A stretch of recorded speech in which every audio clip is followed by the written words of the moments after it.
Welcome students. तो हमने previous जो लेक्चर था उसमें हमने चेक किए थे किसके बारे में, कर्ल पर बेस्ड क्वेश्चन कर रहे थे। एक तरीके से कर्ल पढ़ लिया था, फिजिकल मीनिंग पढ़ लिया था, उस पर बेस्ड क्वेश्चन कर रहे थे, वहां पर हमने एंडिंग कर दिया था। लेकिन क्वेश्चन और भी है उसमें। तो नेक्स्ट जो क्वेश्चन है वो लिखे हैं इसमें, curl of K cap upon are. के कैप अपॉन आर ये आपको प्रूफ करना है। ऐसे लिखना question, prove that curl of k cap upon r equal to minus k I cap by plus j cap x minus I cap y plus j cap x upon r cube। अरे कर सकते हो क्या इस question को, ये बताओ। Simple है, LHS लेकर चलना है, RHS के बराबर इसको प्रूफ करना है। कर सकते हो क्या, बताओ। Curl of K cap upon R, I cap J cap के कैप होते हैं ना, तो के कैप ही दे रखा है। आई कैप और जे कैप के गुणांक तो इसमें 0 हैं, मतलब उसको वेक्टर फॉर्म में ओपन करके ही दे रखा है हमें। तो देखें, curl of K cap upon R, इसको लेकर चलेंगे। इसको हम लिख सकते हैं curl of K cap upon R इस तरह से। Curl of K cap upon R को खोलेंगे आई जे के इस तरह से, del upon del x, del upon del Y, और ये कितना हो जाएगा डेल अपॉन डेल जेड इस तरह से। के कैप अपॉन आर इसको खोलेंगे तो के कैप अपॉन आर कितना होगा बता सकते हो। आई कैप का गुणांक तो यहाँ पर सीधा सीधा दे रखा है 0, जे कैप का गुणांक भी सीधा सीधा 0, के कैप का जो गुणांक आई कैप जे के कैप आई कैप जे कैप और के कैप के गुणांक ही तो आते हैं। के कैप का गुणांक कितना है 1 अपॉन आर, कितना 1 अपॉन आर। अब इसको सॉल्व करना है, बस डिटर्मिनेंट को करें आई कैप, इसका इसके साथ करेंगे del upon del Y 1 upon R इस तरह से। और हाँ, इसका इसके साथ हो गया, इसका 0 हो जाएगा, माइनस की जे कैप, इसका करेंगे इसके साथ del upon del X 1 upon R और माइनस 0 ही हो जाएगा, इसका इसके साथ 0 प्लस में की कैप, और ये कितना आ जाएगा बता सकते हो, इसका 0 और इसका 0, तो ये वाला तो गुणांक की कैप वाला तो 0 ही हो जाएगा। बस आपको ये सॉल्व करना है। तो किस तरह से करोगे, आई कैप इसका करोगे 1 अपॉन आर का कितना होता है 1 अपॉन एक्स का minus K 1 upon X square, तो minus K 1 upon are square, del are upon del Y, R का भी होगा तो del are upon del Y. इसी तरह से माइनस की जे कैप, इसका करेंगे minus K 1 upon are square, इसका करेंगे del are upon del x. ठीक है, अब यहां पर कितना आ जाएगा माइनस की i cap upon are square, इसका वैल्यू इसकी वैल्यू डाल दी हमने बाई अपॉन आर, माइनस की j cap minus minus plus में ये हो जाएगा, और इसकी वैल्यू डाल दी del are upon del x की कितनी एक्स अपॉन आर। वैल्यू को बता भी सकते हो निकाल कर, या सीधे भी लिख सकते हो, कोई फर्क नहीं पड़ेगा। तो ये कितना हो जाएगा बताओ, माइनस की आई कैप बाई प्लस में जे कैप एक्स, ये आ जाएगा ऊपर, और जे कैप एक्स, और नीचे कितना आ रहा है आर क्यूब, दोनों में से एलसीएम लेकर हमने लिख दिया उसको आर क्यूब, तो यही आ रहा है, लिख दें इसको इक्वल टू RHS। कंप्लीट करें इसको, इस तरह से प्रूव करना था। एक एक क्वेश्चन को कंप्लीट कराया जा रहा है, तो प्रॉपरली लिखें तरीके से। देखें, कई के दिमाग में क्वेश्चन भी आ रहा होगा कि बुक कौन सी लें, तो बुक का आइडिया मैं आपको बता देता हूं। आपकी 2 बुक चलती हैं इसमें, एक तो CBH की और एक JPH की, कॉलेज बुक हाउस और जयपुर पब्लिकेशन हाउस, दोनों की अच्छी बुक है CBH और JPH की। आप इनमें से कोई सी भी बुक ले सकते हो, मैं किसी एक पर्टिकुलर सलाह नहीं दूंगा कि आप CBH की लो या JPH की लो, कोई सी भी आप बुक ले सकते हो, CBH या JPH, दोनों ही अच्छी हैं अपने अपने बेसिस पर, और दोनों में से ही क्वेश्चन आते हैं। तो कोई सी भी बुक ले लें, CBS या JPH। अगर आपको कहीं से पुरानी बुक मिल रही है तो पुरानी ले लो, और नई चाहिए आपको तो नई आप ले सकते हो मार्केट से। ठीक है, CBH या JPH तीनों, चाहे वो मैकेनिक्स हो, चाहे इलेक्ट्रोमैग्नेटिज्म हो, चाहे फिर वो ऑप्टिक्स हो, कोई सी भी आपकी हो, उसके लिए सभी के लिए चलती है CBH और JPH। कंप्लीट करें इस क्वेश्चन को, जिससे कि नेक्स्ट क्वेश्चन देखें हम। लिखने का काम फटाफट किया करो।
अगला क्वेश्चन लिखें,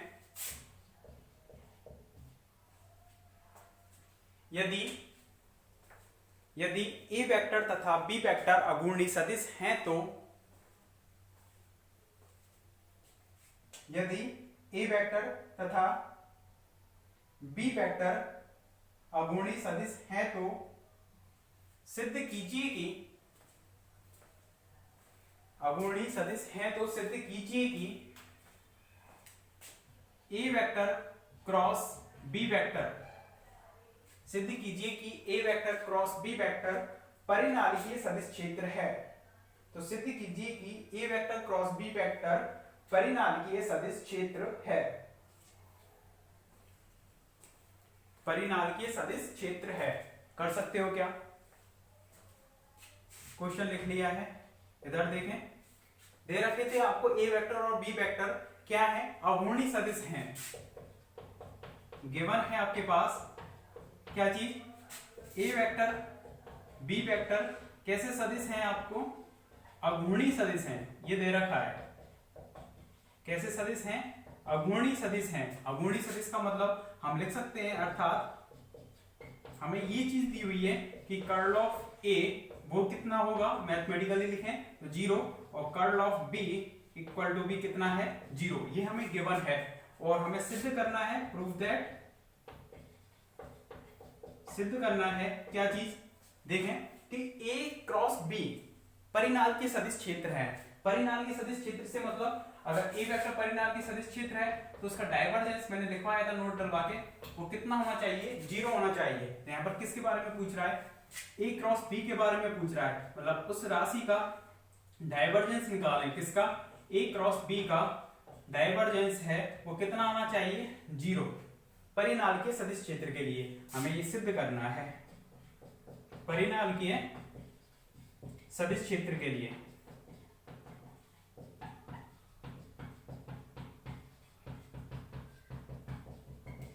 परिनाल के सदिश क्षेत्र के लिए delta dot A cross B है वो कितना आना चाहिए, 0 के बराबर होना चाहिए।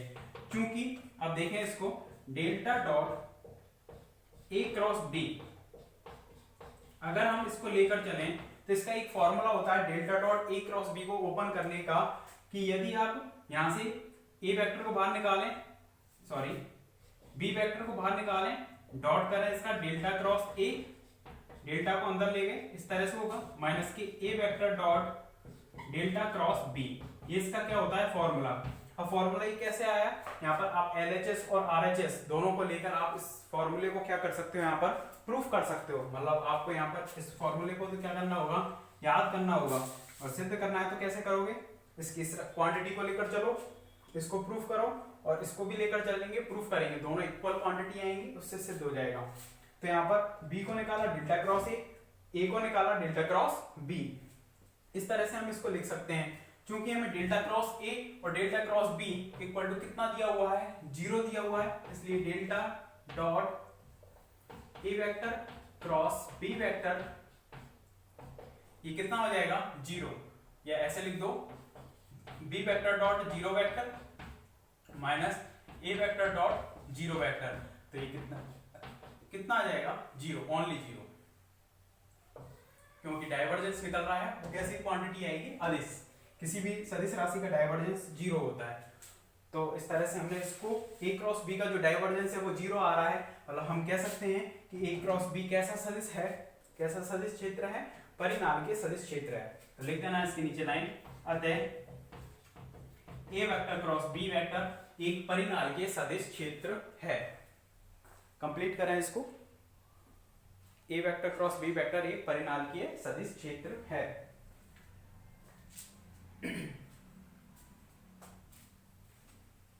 डॉट को सही लगाया करो इसको पूरे को।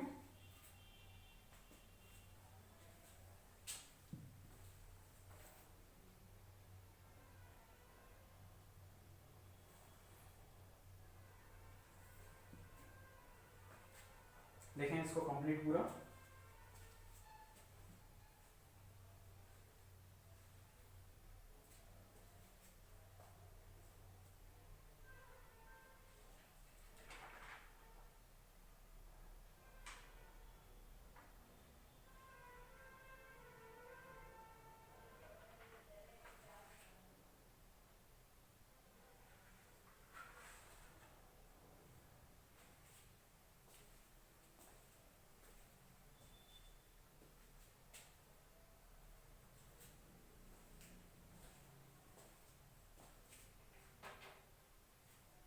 तरीके से लिखा करो कि हमें चीज क्या क्या दी हुई है, क्या सिद्ध करना है और उसी के अकॉर्डिंग चलना है। कि हमें ये चीज प्रूफ करनी थी, divergence of a cross b zero करना था, हमने इस फॉर्मूले का यूज किया था, इस प्रमेय का या इस फॉर्मूले का यूज किया था। इसका यूज करते हुए हमने इसको जीरो प्रूफ कर दिया, क्योंकि हमें गिवन था delta cross a delta cross b कितना, जीरो, या जीरो वेक्टर फॉर्म में लिख सकते हैं, क्योंकि कर्ल है और कर्ल हमेशा सदिश राशियों का निकाला जाता है।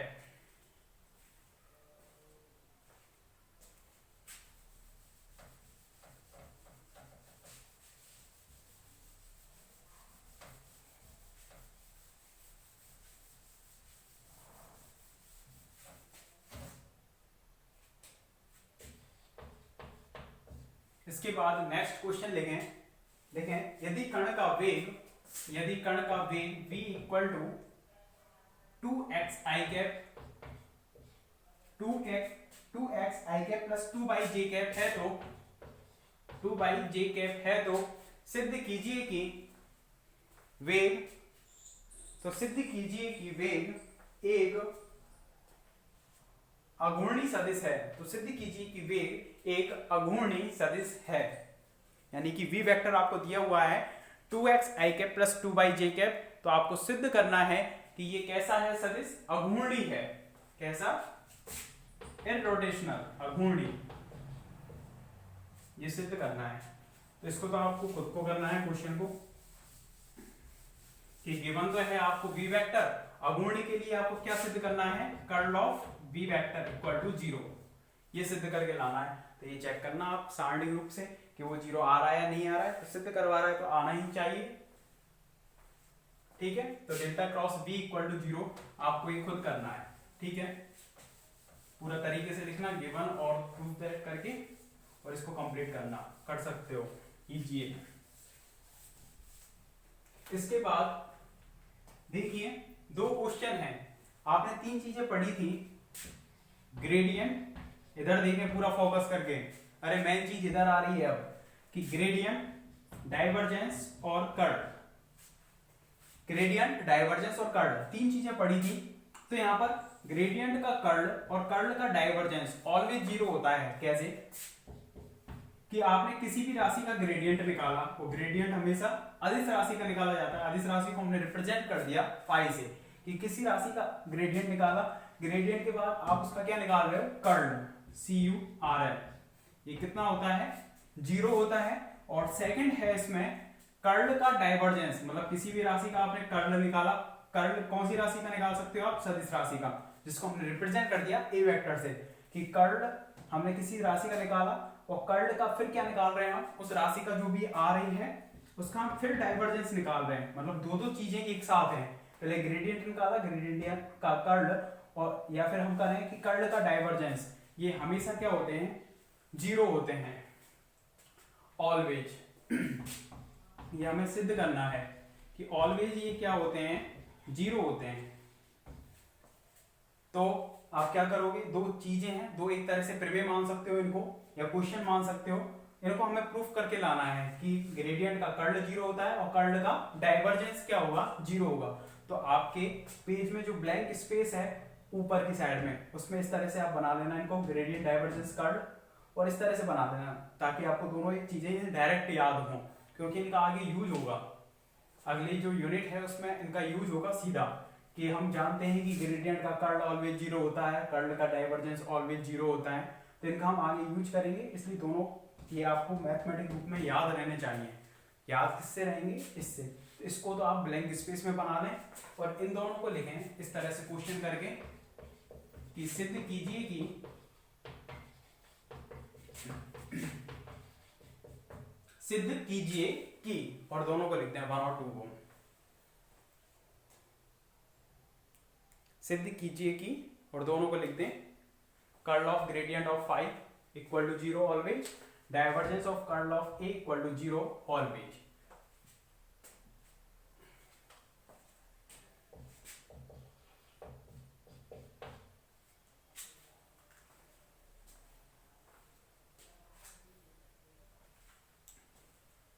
इसको भी बनाना ऊपर, इससे ही याद रहेंगे दोनों कथन, नहीं तो नहीं रहेंगे। ग्रेडियंट का कर्ल और कर्ल का डाइवर्जेंस ऑलवेज जीरो होता है, जिसमें हम फर्स्ट को लेकर चल रहे हैं कि हमें प्रूफ करना है क्या, कर्ल ऑफ ग्रेडियंट ऑफ 5, यानी curl of gradient of 5 equal to 0। तो पहले हम ग्रेडियंट 5 निकालें, उसको क्या निकाल देंगे, उसका कर्ल। तो देखें किस तरह से करेंगे हम इसको, देखें पहले हम ग्रेडियंट 5 निकालते हैं, क्योंकि हमें ग्रेडियंट 5 की जरूरत होगी, फिर दोनों तरफ कर्ल ले लेंगे, ये हमें प्रूफ करना है ना। क्योंकि ग्रेडियंट 5 इसको हम लिख सकते हैं डेल 5 के रूप में, इस तरह से। ये कितना हो जाएगा, i cap del 5 upon del x, j cap del 5 upon del y, plus k cap del 5 upon del z. अरे लिख सकते हैं, नहीं लिख सकते, इस तरह से लिख दिया हमने इसको, इस तरह से। आई कैप, जे कैप और के कैप के गुणांक कितने हो गए यहाँ पर, del 5 upon del x, del 5 upon del Y, del 5 upon del Z. अब हमें क्या करना है, कर्ल ऑफ ग्रेडियंट 5। अब ग्रेडियंट 5 कैसी राशि होगी हमारे पास, कर्ल ऑफ ग्रेडियंट ऑफ 5, तो कर्ल को हम लिख सकते हैं डेल्टा क्रॉस ग्रेडियंट 5 को लिख दिया हमने डेल 5, ठीक है। इस तरह से इसको अगर हम सारणी के रूप में खोलें तो आई कैप, जे कैप, के कैप, इसके गुणांक आ जाएंगे, जैसे A vector cross B vector होते हैं उस तरह से, del upon del x, del upon del Y, del upon del Z, इस तरह से गुणांक आ जाएंगे यहाँ पर, del upon del x, del upon del Y, del upon del Z. अब ग्रेडियंट 5 एक कैसी राशि है, अदिश राशि की प्रवणता ऑलवेज कैसी क्वांटिटी होती है, वेक्टर क्वांटिटी। तो वेक्टर क्वांटिटी है तो उसके कंपोनेंट्स होंगे आई एक्स दिशा में, वाई दिशा में और जेड दिशा में, जो कि यहाँ पर आते हैं एज ए। अरे यहाँ पर क्या कितना लिखते हो इसकी जगह पर, ए वेक्टर, ए वेक्टर होता तो कंपोनेंट क्या आते, ए x, a y, a Z. अब यहाँ पर ए वेक्टर के स्थान पर कितना है, डेल 5, तो ये एक सदिश राशि है, पूरी एक सदिश राशि है, तो इसके कंपोनेंट आ जाएंगे कौन कौन से, del 5 upon del x, del 5 upon del Y और डेल 5 अपॉन डेल जेड। इस तरह से इसके कंपोनेंट आ जाएंगे आई कैप, जे कैप और के कैप के। अब इसको सारणी को आपको सॉल्व करना है, किस तरह से कर सकते हैं, कर्ल ऑफ ग्रेडियंट ऑफ 5 तो हम लेकर चल रहे हैं यहाँ पर, तो आई कैप इसका इसके साथ करेंगे तो डेल टू 5 डबल डेरिवेटिव हो जाएगा, जैसे कि D two X upon D Y square, इस तरह से लिखते हैं। लेकिन यहाँ पर वाई है, यहाँ पर जेड है, किस तरह से लिखेंगे, डेल वाई डेल जेड। इधर वाई आ रहा है, इधर जेड आ रहा है, इसका इसके साथ किया है तो पहले वाई को लिखना फिर जेड को। हालांकि इस चीज का फर्क नहीं पड़ेगा, लेकिन वहां शो करना होगा हमें, कैसे देखना, ये हो गया माइनस इसका इसके साथ, minus del two 5 upon del Z del Y, del Z del Y, इस तरह से ये हो जाएगा। माइनस की जे कैप, माइनस की जे कैप इस वाले का, इसका इसके साथ करेंगे तो del two 5 del x del z, और माइनस करेंगे तो डेल टू 5 अपॉन कितना आ जाएगा, डेल जेड डेल एक्स, और प्लस में के कैप, प्लस में के कैप, और कितना हो जाएगा, इसका इसके साथ करेंगे del two five upon del x del y minus इसका इसके साथ करेंगे del two five upon del Y del x. ठीक है, यहां तक हो गया ये। अब इसे हमें जीरो के बराबर प्रूफ करना है, तो ये क्या चीज बराबर है क्या, देखें डेल टू फाइव ऊपर बराबर आ रहा है लेकिन ये रिवर्स होकर आ रहा है, del by del Z del y.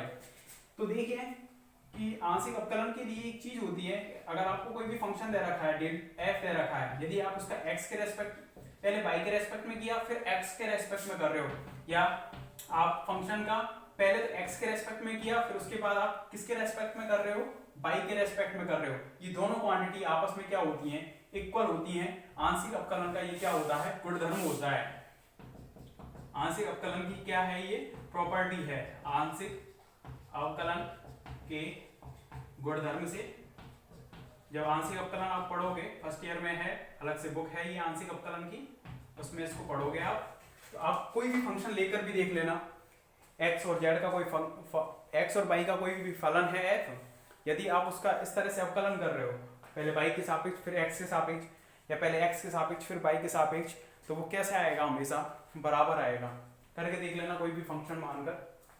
तो यहाँ पर ये वाली टर्म आपस में कैंसिल आउट हो जाएगी, ये भी कैंसिल आउट हो जाएगी, ये भी कैंसिल आउट हो जाएगी, तो इस तरह से हो जाएगी एक दूसरे से। तो यहाँ पर हमारे पास इक्वल टू कितना बचेगा, जीरो वेक्टर फॉर्म में, क्योंकि लास्ट में क्या निकल रहा है, सदिश राशि का कर्ल, और कर्ल कैसी राशि आएगी, सदिश राशि, तो इसलिए आपको तरीके से लिखना है कि वो सदिश है या अधिक, क्या आएगा फिर वो जीरो वेक्टर सदिश रूप में। करें इसको कंप्लीट।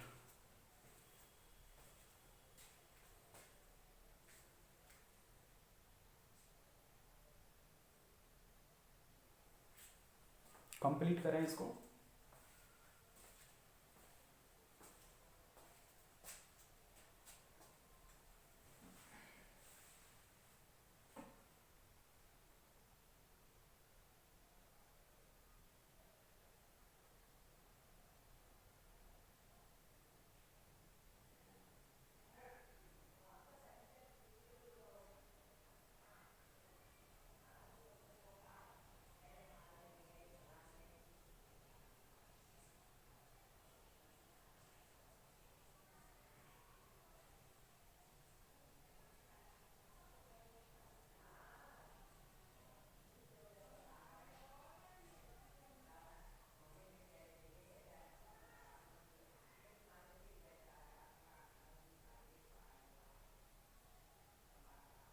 सेकंड वाला आप करके बता सकते हो क्या, कि divergence of curl of a equal to zero, तो पहले कर्ल ऑफ ए को लिखें, उसका डाइवर्जेंस निकालना है, तो वो जीरो आना चाहिए।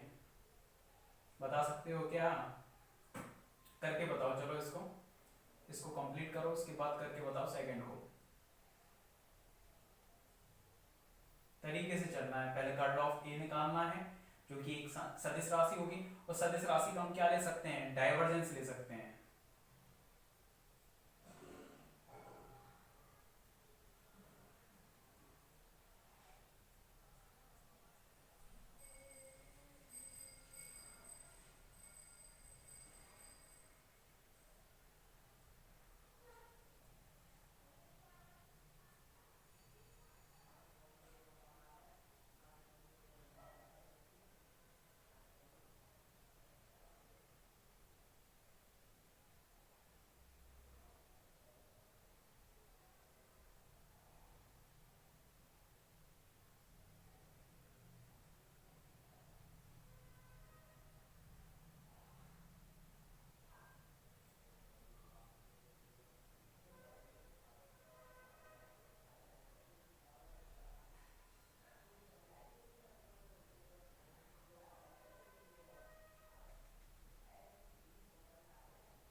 नेक्स्ट करते हैं, चलो मैं ही करवाता हूं।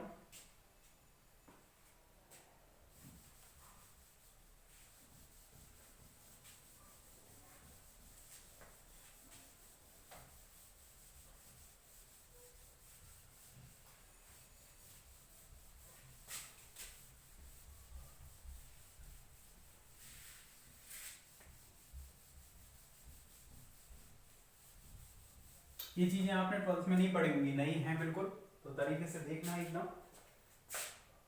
और जो स्टार्टिंग से अगर आप नहीं देख पा रहे हो, पहले आपको मैं कहता हूं कि क्या करोगे, आप लेक्चर 1 से देखना स्टार्ट करें। ऐसे नहीं कि लेक्चर 5 पे सीधा आ जाए, तो आपके समझ में कुछ भी नहीं आएगा। 1 2 3 क्रम से देख उसमें चल रहे हैं। किस तरह से देखोगे, यूट्यूब में अपने किस पर जाओगे, चैनल पर जाओगे, अग्रसेन गर्ल्स कॉलेज खेड़ी के नाम से, और उस पर आपको होम की साइड में दिख रहा होगा वीडियोज, क्या वीडियोज इस तरह से दिख रहा होगा। तो उस वीडियोज में जाकर आप उसको चेक कर सकते हो, वहां पर पूरी लिस्ट है। उस लिस्ट को देखकर आप देख सकते हो physics, chemistry, maths, zoology, botany सभी के लेक्चर वहां पर दिए हुए हैं। तो उनको क्रम से आपको वहां पर लेक्चर मिल जाएंगे, ठीक है। वहां से चेक करके क्रम से देखें, ऐसे नहीं बीच में से देखें, तभी समझ में आएंगे और प्रॉपरली अपने नोट्स बनाते चलेंगे। क्योंकि जितना ऑनलाइन हो जाएगा उसी के बाद ही स्टार्ट किया जाएगा ऑफलाइन। और ये ध्यान रखना, अभी कॉलेज खुलने की कोई भी उम्मीद लग नहीं रही है कि नवंबर में भी खुल जाएंगे। तो लगभग यहाँ पर 1 से 2 यूनिट तो कम से कम कंप्लीट हो ही जाएंगी जब तक खुलेंगे आपके कॉलेज। तो प्रॉपरली पढ़ें यहाँ पर, ठीक है। अगला क्वेश्चन देखें, सेकंड वाला। हमें सिद्ध करना है divergence of curl of a vector equal to कितना, 0। लिखें इसको सेकंड पर, divergence of curl equal to 0, ठीक है। तो इस क्वेश्चन को करेंगे हम,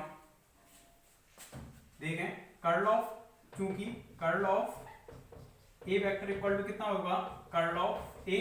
पहले कर्ल ऑफ ए निकालते हैं। इसको हम किस तरह से लिख सकते हैं, आई कैप, जे कैप, के कैप, इस तरह से। और यहाँ पर इसके आ जाएंगे components, del upon del x, del upon del Y, del upon del z. A vector के कंपोनेंट आ जाएंगे यहाँ पर a x, a y, a z. इसको सॉल्व करेंगे, i cap, curl of a निकाल रहे हैं पहले वेक्टर फॉर्म में। आई कैप कितना हो जाएगा, del a z upon del y, minus के del a y upon del z, minus की जे कैप, इसका इसके साथ del a z upon del x, minus के del a x upon del z, ये हो जाएगा। और प्लस में कितना हो जाएगा, के कैप, के कैप और del a y upon del x, minus के del a x upon del Y, इस तरह से हो जाएगा, ठीक है। यहां तक हो गया। अब देखें यहाँ पर जीरो मत कर देना। कई बच्चे क्या करते हैं, यहाँ पर जीरो कर देते हैं कि ए जेड है, जेड का फंक्शन है, तो वाई के रेस्पेक्ट में तो कितना हो जाएगा, 0। नहीं होगा इस तरह से। जैसे क्यों नहीं होगा, इसको देख लो। जैसे ए वेक्टर को हम लिखते हैं इस तरह से लिखते हैं। अब यहाँ पर ए एक्स की वैल्यू कोई जरूरी नहीं है कि यहाँ पर ए एक्स की वैल्यू कितनी हो, एक्स का फलन के रूप में भी हो, ऐसे कि एक्स स्क्वायर ही हो। इसकी ए एक्स की वैल्यू यानी कि ये फलन आपको इस तरह से दिया जा सकता है, x square by Z I cap plus x square by square Z square J cap plus में जेड स्क्वायर एक्स बाई के कैप, इस तरह से कुछ दिया हुआ है आपको फंक्शन। तो यहाँ पर a x a y a z तीनों का फलन हो सकता है, हमें कुछ पता नहीं है, एक्स बाई जेड का किसी का भी हो सकता है। तो ए जेड का यदि आप बाई के रेस्पेक्ट में करते हैं यहाँ पर, तो क्या वो 0 हो जाता, नहीं होता, क्योंकि वो किसका भी फलन है, बाई का भी फलन है, इसलिए 0 नहीं होता। तो यहाँ पर यही मिस्टेक मत कर देना कि a x a y a z का आप सीधा 0 करके और इसको 0 लिया है, और फिर डाइवर्जेंस ऑफ वो, जब ये भी 0 हो गया तो डाइवर्जेंस ऑफ 0 0 ही आ जाएगा। इस तरह से वो क्वेश्चन आपका गलत हो जाएगा, क्योंकि यहाँ पर a x a y a z के बारे में हमें पता नहीं है कि उसके अंतर्गत क्वांटिटी क्या क्या आ रही है, इसलिए हम नहीं कह सकते कि वो 0 होगा अथवा नहीं होगा। तो यहाँ तक हमने निकाल लिया इसको, कर्ल ऑफ ए को। अब यदि हम दोनों तरफ डाइवर्जेंस ले, divergence of curl of a vector, इसका हम क्या ले रहे हैं, कर्ल ऑफ ए है हमारे पास, उसका डाइवर्जेंस निकाल रहे हैं। तो डाइवर्जेंस का फॉर्मूला क्या था हमारा, डाइवर्जेंस ऑफ ए वेक्टर होता तो ए वेक्टर, लेकिन यहाँ पर क्या है, कर्ल ऑफ ए, तो कर्ल ऑफ ए इस तरह से लिख सकते हैं, डाइवर्जेंस ऑफ कर्ल ऑफ ए। अब यहां पर ये रहा, और डेल्टा क्रॉस ए यानी ए वेक्टर की तरह काम कर रहा है। अरे डाइवर्जेंस ऑफ ए वेक्टर को हम किस तरह से लिख रहे थे, डाइवर्जेंस ऑफ ए वेक्टर को हम लिख रहे थे इस रूप में, ठीक है। तो इसी तरह से अब ए वेक्टर के स्थान पर कौन आ रहा है, यहाँ पर कर्ल ऑफ ए वेक्टर आ रहा है, तो कर्ल ऑफ ए वेक्टर लिख दिया। अब दोनों की हमें वैल्यू रखनी है यहाँ पर, डेल्टा की और डेल्टा क्रॉस ए की। तो किस तरह से रखेंगे, ऊपर कर देता हूं मैं, वहां पर डेल्टा के रखेंगे i cap del upon del x plus j cap del upon del y plus k cap del upon del Z. इस तरह से हो जाएगा डॉट प्रोडक्ट। और डेल्टा क्रॉस ए ये रहा हमारे पास, अरे ये रहा कर्ल ऑफ ए की बराबर ही तो आ रहा था ये वाला। तो इसके आई कैप जे कैप के कैप गुणांक है, तो इसमें आई कैप पूरा इसको लिखेंगे i cap del a z upon del y minus के del a by upon del z plus में जे कैप करते हैं, इसको अंदर पहुंचा दें जिससे दिक्कत नहीं आएगी, del a z upon del x, ये तो माइनस में हो जाएगा और ये प्लस में हो जाएगा del a x upon del z और प्लस में के कैप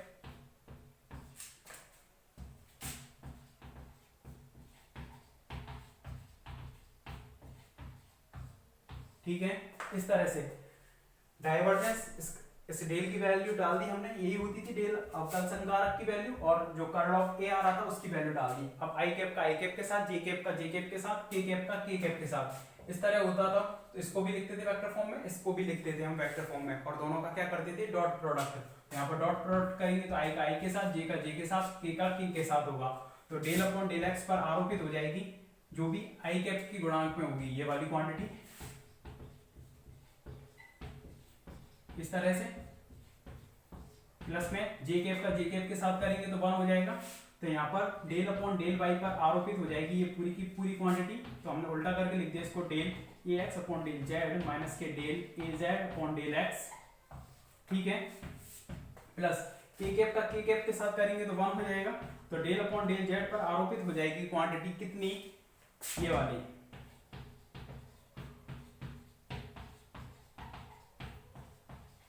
पूरी की पूरी क्वांटिटी ये आरोपित हो गई। अब यहां पर क्या करना है आपको, आगे देखें, इसमें इक्वल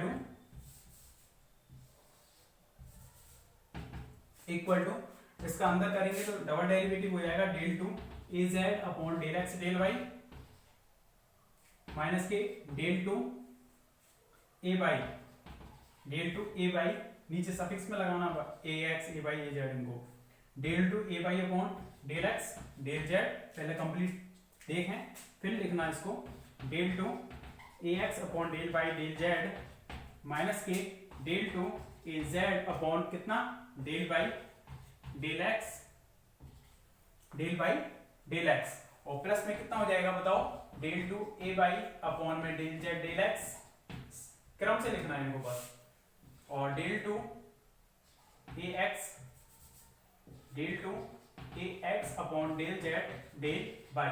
इस तरह से कंप्लीट हो जाएगा ये। अब आपको करना क्या है, इसमें चेक करना है कि कुछ कट रहा है क्या, डेल टू ए जेड वाली टर्म ये रही, डेल एक्स डेल वाई या डेल बाई डेल एक्स। गुणधर्म पढ़ा था कि आप रिवर्स अगर आप अवकलन करते हो तो दोनों बराबर होंगे, इससे तो ये वाली टर्म कट जाएगी क्योंकि ये प्लस में ये माइनस में है, ए बाई और ए बाई के लिए ये है, तो del x del Z del x plus minus में ये भी कट जाएंगे, इसी तरह से ये भी इससे कैंसिल आउट हो जाएगी। तो ये भी हमारे पास कितना आएगा, 0 आएगा, 0 वेक्टर नहीं आएगा, डाइवर्जेंस है इसलिए क्या आएगा, अदिश रूप में आएगा। तो इसको कंप्लीट करें यहाँ तक क्वेश्चन को, इससे आगे पढ़ेंगे हम नेक्स्ट लेक्चर में। ओके, ये कंप्लीट हो चुका है पूरा की पूरा, इसी तरह से उतार लें इसको, और दोनों कथन याद होने चाहिए, ग्रेडियंट का कर्ल और कर्ल का डाइवर्जेंस क्या होते हैं, 0, ठीक है। इसके बाद देखेंगे नेक्स्ट लेक्चर में। Thank you.